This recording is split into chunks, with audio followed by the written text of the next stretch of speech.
Hello दोस्तों, मैं university chef Kashmir की तरफ से एक नया और इम्पोर्टेंट अपडेट लेकर आया हूं। दोस्तों, बहुत सारे कैंडिडेट्स जिन्होंने ग्रेजुएशन कंप्लीट किए हैं वो बहुत दिनों से वेट कर रहे थे कि कब यूनिवर्सिटी ऑफ कश्मीर में पीजी कोर्सेज़ के लिए फार्म्स ओपन हो जाएंगे और वो वहां पर अप्लाई करेंगे और एंट्रेंस की तैयारी करेंगे। दोस्तों, आज यूनिवर्सिटी ऑफ कश्मीर ने पीजी कोर्सेज़ के लिए नोटिफिकेशन रिलीज़ किए हैं। यहाँ पर मैं आपको बताऊँगा कि किस लिंक पे आपको जाना है, किस तरह से आपको फॉर्म फिलअप करना है और क्या इसका डेट रहेगा। ये सारी जानकारी मैं आपको यहाँ पर प्रोवाइड करूँगा। लेकिन वीडियो शुरू करने से पहले आपको मैं बताऊँ कि हमने कुछ previous and PG entrance papers discuss किए हैं। वो पेपर्स आपको मिलेंगे प्ले लिस्ट में, जहाँ पे एंट्रेंस पेपर डिस्कशन के नाम का लिस्ट है। वहाँ पर कुछ पेपर्स हैं और कुछ पेपर्स हम आगे भी लाएंगे, तो वो पेपर्स आप ज़रूर देख लीजिए। और उसके अलावा अगर किसी को वहाँ पर कोई पेपर, किसी सब्जेक्ट्स का पेपर नहीं मिला तो वो कमेंट करेगा, तो मैं उसके सब्जेक्ट्स का भी पेपर वहाँ पे अपलोड करूँगा। और उसके अलावा आपको मैं ये भी बताऊँ कि यूनिवर्सिटी ऑफ कश्मीर ने जो प्रॉस्पेक्टस जारी किया है 2022 के लिए, यानी एनपीजी कोर्स के लिए, वो प्रॉस्पेक्टस आपको मिलेगा टेलीग्राम चैनल पर। उसकी लिंक मैंने डिस्क्रिप्शन में डाल दी है। आप डिस्क्रिप्शन में जाकर टेलीग्राम ग्रुप ज्वाइन कीजिए और वहाँ से वो प्रॉस्पेक्टस डिटेल्ड देख लीजिए और उसके बाद आप फार्म को अप्लाई करेंगे। तो दोस्तों, हम शुरू करते हैं आज का वीडियो। यहाँ पर आप देख रहे हो directorate of admissions and competitive examinations university of Kashmir, उन्होंने एडमिशन नोटिफिकेशन जारी की है। Admission notification number 5/2022 PG and other professional and non professional programmes. इसमें प्रोफेशनल भी आते हैं और नॉन प्रोफेशनल प्रोग्राम्स भी आते हैं। वो हम यहाँ पर भी देखेंगे कि कौन कौन से सब्जेक्ट्स में आप एंट्रेंस दे सकते हैं। यहाँ पर आप देख लीजिए, online applications are invited from the eligible candidates for appearing in Kashmir university entrance test KUET इसको कहते हैं, for admission to the below mentioned programmes for academic session 2022। Apply करने से पहले आप ये ज़रूर देख लीजिए कि किस किस में आप अप्लाई कर सकते हैं, कौन कौन से सब्जेक्ट्स अवेलेबल हैं। कि हो सकता है कि कभी कोई सब्जेक्ट्स अवेलेबल नहीं होता है तो फिर आप उसमें अप्लाई नहीं कर सकते हैं। तो यहाँ पर आप देख लीजिए कि कौन कौन से प्रोग्राम्स हैं जहाँ पर आप अप्लाई कर सकते हैं। तो ये हैं पहले प्रोग्राम्स जो कि प्रोफेशनल हैं। प्रोफेशनल में कौन कौन से कोर्सेज हैं जहाँ पे आप अप्लाई कर सकते हैं। MTTM है, MEd है, MPEd है, मास कम्युनिकेशन है, जर्नलिज्म है, MCA, LLB जो कि 3 ईयर का कोर्स होता है, इंटीग्रेटेड BA LLB होता है जो कि 5 ईयर का होता है। उसके अलावा जो भी PG कोर्सेज जो कि नॉन प्रोफेशनल हैं वो यहाँ पर उनका लिस्ट दिया हुआ है, आप यहाँ पर देख सकते हैं। अरबिक है, English, Hindi, Kashmiri, linguistics, Persian, Sanskrit, Urdu, commerce, economics, education, psychology, anthropology, history, Islamic studies, political science, library and information science, sociology, social work, general studies, biochemistry, nanotechnology, botany, bioresources, clinical biochemistry, zoology, microbiology, electronics, home sciences, food science and technology, information and technology, disaster management, environmental science, geography, applied zoology, geoinformatics, mathematics, chemistry, physics and statistics, ये सारे PG के course हैं जो कि non professional courses हैं। इनके लिए आप एंट्रेंस के लिए अप्लाई कर सकते हैं। तो यहाँ पर हम देखते हैं पहले एलिजिबिलिटी कि कौन से कैंडिडेट इसके लिए एलिजिबल हैं। तो यहाँ पर पहला पॉइंट जो ये है, इसमें कहा गया है कि वो सारे कैंडिडेट्स इसके लिए अप्लाई कर सकते हैं अगर उनका बेस्ड क्रेडिट सिस्टम स्किप रहा है और उन्होंने एट लीस्ट 24 क्रेडिट स्कोर हासिल किया है, तब वो इसके लिए अप्लाई कर सकते हैं। लेकिन जो सब्जेक्ट्स जिनके लिए ओपन एलिजिबिलिटी होती है, यानी उसमें कोई बंदिश नहीं होती है, उनमें कुछ सब्जेक्ट ऐसे हैं जो कि LLB है, MA mass communication, journalism, MA library and information science, MA linguistics, MA anthropology, MA social work extra. ये कुछ ऐसे सब्जेक्ट्स हैं कि इनमें अगर आपके 24 क्रेडिट्स भी नहीं है तो आप तब भी अप्लाई कर सकते हैं। ये उन कैंडिडेट्स के लिए है जिनका चॉइस बेस्ड क्रेडिट सिस्टम रहा है। लेकिन कुछ कैंडिडेट्स ऐसे हैं जिनको ये चॉइस बेस्ड क्रेडिट सिस्टम नहीं रहा है, यानी जो होते हैं, तो उनके लिए भी यहाँ पर अलग से एलिजिबिलिटी क्राइटेरिया है। यहाँ पर आप देख लीजिए, There is no change in the eligibility criteria in respect of candidates having passed their graduation under non-choice based credit system.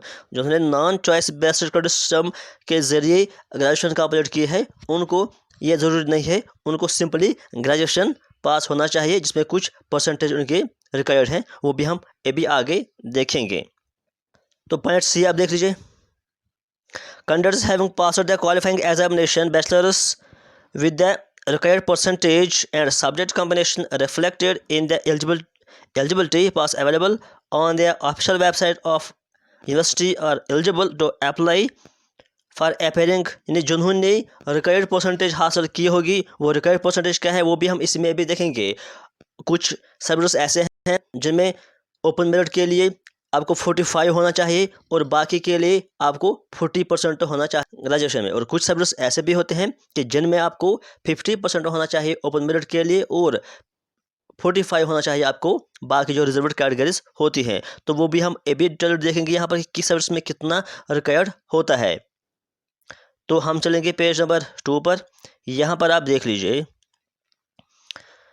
जो MSW है, MSc, IT, MCA, MTTM subjects हैं, उनमें आपको मिनिमम जो रिक्वायर्ड परसेंटेज है वो क्या है। ओपन मेरिट के लिए आपको 50% होना चाहिए, जो मैं अभी आपसे कह रहा था, और जो रिजर्व्ड कैटेगरीज है उनमें आपको 45% होना ज़रूरी है, तभी आप अप्लाई कर सकते हैं। उसके अलावा जो बाकी हैं, बाकी सब्जेक्ट्स, यानी इन 4-5 सब्जेक्ट्स के अलावा जो बाकी सब्जेक्ट्स हैं, उन सारे में आपको ओपन मेरिट के लिए टोटल 45% होना चाहिए। अगर 45 से कम है ओपन मेरिट के लिए तो आप अप्लाई नहीं कर सकते हैं एंट्रेंस के लिए। उसके अलावा जो रिजर्व्ड कैटेगरीज वाले लोग हैं उनको 40% होना ज़रूरी है, तभी वो अप्लाई कर सकते हैं PG एंट्रेंस के लिए कश्मीर यूनिवर्सिटी में। तो उसके बाद यहाँ पर कहा गया है कि detailed eligibility criteria for various programmes offered by the university are mentioned in the prospectus 2022। यहाँ पर देखिए कि उन्होंने कहा कि अगर आपको और ज़्यादा डिटेल्ड ये देखना है कि कौन एलिजिबल है, किस सब्जेक्ट्स में एलिजिबल है, तो आप प्रॉस्पेक्टस 2022 देख लीजिए।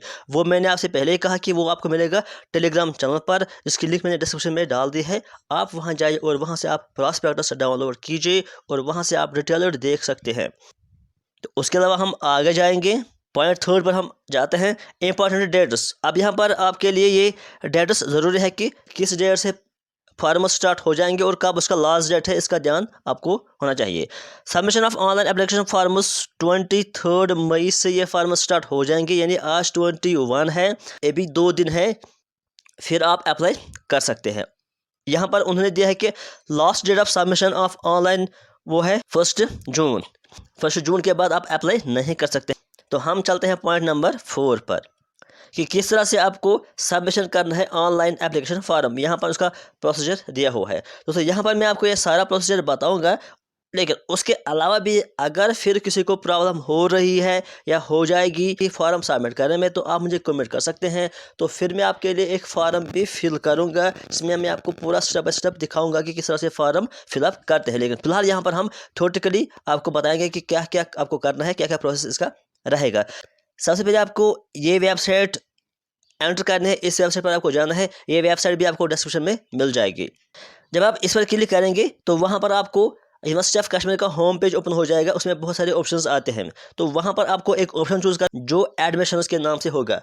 आप एडमिशन्स में जाएंगे। जब आप एडमिशन्स में जाएंगे तो उसके बाद आपके सामने एक पेज ओपन हो जाएगा जहाँ पर आपको रजिस्ट्रेशन करनी है, यानी वो स्टेप 2 रहेगा। आप क्लिक करेंगे रजिस्टर एज स्टूडेंट।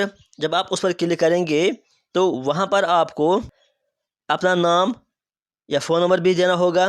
तो जब आप वहाँ पर रजिस्टर करेंगे तो वहाँ पर आपका यूज़र नेम मिलेगा और पासवर्ड आपको जो आप एंटर करेंगे खुद ही। तो यूज़र नेम और पासवर्ड आपको याद रखना है, क्योंकि आपको थोड़े स्टेप में फिर वही लॉग इन करना है। तो जब आप रजिस्टर करेंगे वहाँ पर आपको यूज़र नेम और पासवर्ड मिलेगा जो आप खुद ही चूज़ करेंगे। उसके बाद आप जाएंगे स्टेप नंबर 3 पे। रजिस्टर करने के बाद आपको क्या करना है, आपको फिर लॉग इन करना है, वही रजिस्ट्रेशन नंबर देना है और वही पासवर्ड आपको देना है, तो आपको लॉग इन हो जाएगा। जब आप लॉग इन करेंगे तो उसके बाद आपको करना है नेक्स्ट। जब आप नेक्स्ट करेंगे उसके बाद आपको रिक्वायर्ड डिटेल्स एंटर करने हैं, जो कि आपका 4 स्टेप रहेगा, और वहाँ पर आपको अपलोड करना है लेटेस्ट पासपोर्ट साइज फ़ोटोग्राफ। जब वहाँ पर आप फोटोग्राफ अपलोड करेंगे तो उसके बाद आपको ऑप्शन आएगा वहाँ पर नेक्स्ट। जब आप नेक्स्ट पर फिर से क्लिक करेंगे तो आप जाएंगे स्टेप नंबर 5 पर, जहाँ पर आपको अपना डिज़ायर्ड प्रेफरेंसेस चूज़ करना है, यानी जिसमें आपको चूज़ करना है कि आप किस कैंपस में जाना चाहते हैं। पहले आप मेन कैंपस चूज़ करेंगे, उसके बाद आप नॉर्थ कैंपस भी चूज़ कर सकते हैं या साउथ कैंपस भी चूज़ कर सकते हैं, या जो आपके प्रेफरेंस है। अगर आप पहले ही बाकी कैंपस चूज़ करेंगे तो वो आपकी मर्ज़ी है। तो उसके बाद आपको प्रेस करना है नेक्स्ट पर। जब आप नेक्स्ट पर क्लिक करेंगे तो आपको पूरा वहाँ पर फॉर्म दिख जाएगा, वहाँ पर आपको चेक करना है। अगर वहाँ पर आपको कोई मिस्टेक लग रही है कि कहीं पर आपने गलत टाइप किया है तो आप प्रीवियस पर क्लिक करेंगे, तो आप वापस उस पेज पर जाएंगे जहां से आप उसको एडिट कर सकते हैं और उसको ठीक कर सकते हैं। अगर आपको वहां पर लगेगा कि सब कुछ सेम है तो आप फिर उसको सबमिट करेंगे। जब आप उस फॉर्म को सबमिट करेंगे उसके बाद आपको फ़ीस भी पे करना है। फ़ीस कितना है? फ़ीस आपको एप्लीकेशन फ़ीस 250 और इंक्लूडिंग उसमें 150 IT फीस रहता है, और उसके अलावा आपको एंट्रेंस फीस देना होता है 500, यानी टोटल आपको 250 प्लस 500 यानी जो बनता है 750 रुपीज़ आपको पे करना होता है एक प्रोग्राम के लिए। अगर कोई स्टूडेंट एक सब्जेक्ट के लिए फॉर्म भरता है तो उसको वहाँ 750 देने होंगे, और अगर कोई एक से ज़्यादा, क्योंकि कई स्टूडेंट्स ऐसे भी होते हैं जो 2 या 3 सब्जेक्ट्स के लिए भी अप्लाई करते हैं, तो उनके लिए एक्स्ट्रा पड़ेंगे हर एक सब्जेक्ट्स के लिए। तो इस बात का आपको ध्यान रखना है कि एक सब्जेक्ट्स के लिए आपको 750 देने हैं, और फिर अगर आप बाकी सब्जेक्ट्स के लिए भी अप्लाई करते हैं तो उसके अलावा आपको अलग चार्जेस देने होंगे। तो यहाँ पर आप देख लीजिए कि पॉइंट नंबर 8 पर क्या कहा गया है कि जब आपका फॉर्म सबमिट हो जाएगा और फीस भी आप पे करेंगे, उसके बाद आप अपना एप्लीकेशन डिटेल्स देख सकते हैं। आपको क्या करना है, जब भी आप वहाँ उस लिंक पर जाएंगे तो वहाँ पर आपको यूज़र नेम एंटर करना होगा और पासवर्ड अप्लाई करना होगा। तो वहाँ पर आप अपने फाइल का स्टेटस देख सकते हैं, फीस रिसीवर्ड मिलेगा आपको, या अपनी डिटेल्स आपको वहाँ पर सारी मिल जाएगी। तो ये थे कुछ स्टेप्स जो आपको फॉलो करने हैं इसमें। उसके बाद हम चलते हैं यहाँ पर 5th पर। यहाँ पर क्या है कि जब आप फॉर्म ऑनलाइन सबमिट करेंगे, फीस भी आप पे करेंगे, सब कुछ आप वहाँ पर ऑनलाइन करेंगे, उसके बाद आप वहाँ से फार्म को डाउनलोड भी कीजिए। लेकिन वो डाउनलोड फार्म जो आप वहाँ से करेंगे वो आपको सबमिट करने की ज़रूरत नहीं है, आपको कहीं पर भी वो सबमिट नहीं करनी है, लेकिन अपने पास वो आप रख सकते हो फ्यूचर रेफरेंसेस के लिए। उसके बाद हम चलते हैं पॉइंट नंबर 6 पर, जहाँ पर कुछ एडिशनल इंफॉर्मेशन दी गई है। यहाँ पर कहा गया है कि जब भी आप फार्म फिलअप करेंगे, वहाँ पर जो भी आप अपने डिटेल्स डालते हैं या जो भी आप वहाँ पर चीज़ें डालते हैं, वहाँ पर उस टाइम कोई भी उसको चेक नहीं करेगा, यानी वो आप अपनी मर्ज़ी पर डालते हैं। आपका फार्म उस टाइम रिजेक्ट नहीं होगा अगर आपने कुछ गलत भी एंटर किया होगा। वो आपकी अपनी मर्ज़ी है, अपनी ज़िम्मेदारी है कि आप हर एक चीज़ को अच्छे से चेक कीजिए और अच्छे से वहाँ पर एंटर कर दीजिए, ताकि बाद में आपको कोई प्रॉब्लम ना हो जाए। क्योंकि अगर आपने कहीं पर कोई गलती की है, कोई मिस्टेक की है, तो आपका फार्म लास्ट में रिजेक्ट हो सकता है, उसी टाइम आपका रिजेक्ट फार्म नहीं हो जाएगा। ये इस पॉइंट नंबर 6 में कहा गया है। और उसके बाद यहाँ पर उन्होंने पॉइंट्स कुछ दिए हुए हैं कि जो डिटेल्ड डेट शीट है एंट्रेंस टेस्ट के लिए, वो अलग से आपको जारी किया जाएगा। दोस्तों जब भी वो डेट शीट आएगा तो मैं आपको उसका अपडेट प्रोवाइड करूँगा।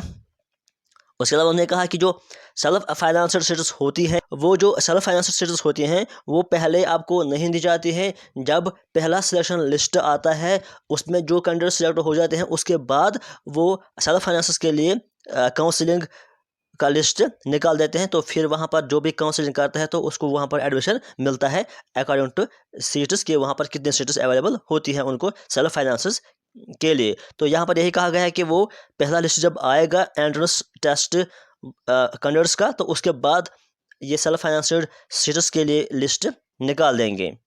और उसके बाद उन्होंने कहा कि अगर किसी को कुछ पूछना है, कुछ इन्फॉर्मेशन चाहिए, कुछ और जानकारी चाहिए, तो आप इन नंबर्स पर कांटेक्ट कर सकते हो, या ये ईमेल आईडी है, इस पर भी आप कांटेक्ट करके कुछ इन्फॉर्मेशन जो आपको चाहिए आप हासिल कर सकते हो। तो दोस्तों ये था अपडेट पीजी प्रोग्राम्स एंट्रेंस के लिए कश्मीर यूनिवर्सिटी। तो आज के इस वीडियो में फ़िलहाल इतना ही। Thank you.